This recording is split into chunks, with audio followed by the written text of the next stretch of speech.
Senator Cruz. Thank you, Madam Chair. Congratulations to each of the nominees. Welcome. Admiral Phillips, I want to follow up on the conversation you and I had yesterday. As you know, I have significant concerns over the Biden administration's ongoing attack on the energy industry and the negative impact it is already having on energy production in the state of Texas. In this case, I'm concerned also about how it could impact the application process for deep water ports licensing. As of November 15th, there are 5 pending applications under review through MARAD's Deep Port Licensing Program. 4 of those 5 are off of the coast of Texas: Blue Marlin, Blue Water, Gulf Link, and Seaport Oil Terminal. Together, these projects create thousands of jobs and billions of dollars in economic benefit. Once operational, these deepwater ports increase our energy export capabilities, establish greater energy security, and support the environment by displacing highly polluting foreign sources of energy. Even though the U.S. energy-related CO2 emissions have declined by 15% since 2007, and they continue to decline, President Biden and his appointees have been deeply hostile to any and all projects involved in the transport of oil or natural gas. I am concerned that the administration's approach will be extended to the deepwater projects that contribute to the state of Texas, to economic and energy security of the nation, and to the national security interest of the nation. Admiral Phillips, if confirmed, you will be in a position at MARAD to approve or to deny applications for port project licenses. Knowing the benefit that these projects bring to the U.S. economy and to our national security, if they meet the statutory requirements, should they be approved?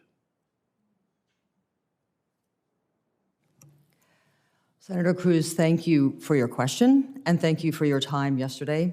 I appreciate it.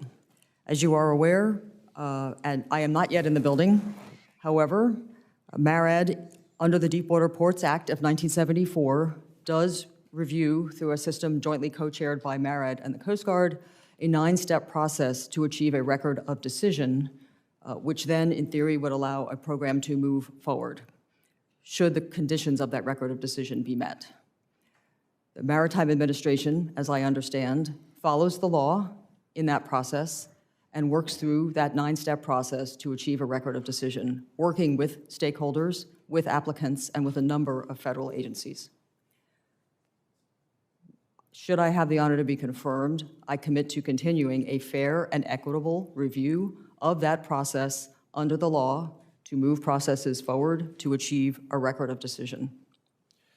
So you gave me the same answer yesterday in my office, that you would follow the law, and my question is, if these applications meet the legal and statutory requirements, should they be approved? Senator, thank you for that question. Without being in the building and without having detailed knowledge of each of these applications and their outcomes, I can commit to you that we will review them fairly and equitably, and we will follow the law to complete the process. So you're not willing to say if they meet the statutory requirements, they should be approved?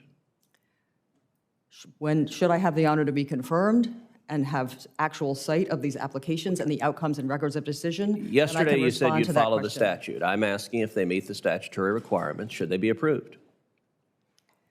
And I am committing to you that we will follow the law and we will review them fairly and equitably to achieve a decision. Okay, that does not sound like a yes. Do you share the hostility to oil and gas that so many other Biden administration appointees do? Senator, thank you for that question. I cannot answer the specifics of others.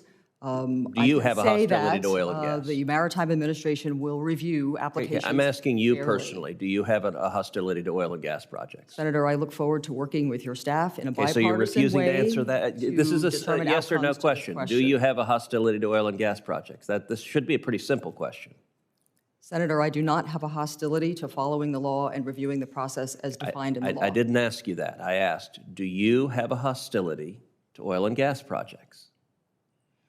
And Senator, I am thanking you for your question, and I am stating that I will follow the law fairly and equitably. So you're which means refusing that to there will answer not that be a question. bias That's highly in the outcome. disappointing that you're not even willing to say you don't have a hostility to those projects. That is deeply concerning. Senator Cruz, I think she's saying that she's going to follow whatever the administration. No, she's not. I'm asking if she has a hostility to oil and gas. It would be very easy. If you asked a witness, do you have a hostility to airplane manufacturing, and they refuse to answer that, I'd be willing to bet you'd be pretty upset at that. Look, I think we just made a record investment in port infrastructure, and I believe in And the Biden administration is signaling out Texas and refusing to invest in Texas. Well, I think she's saying she's going to get in there and see what the law requires. So No, I would no, she's not. Well, I'd like to move to Senator Markey if I could.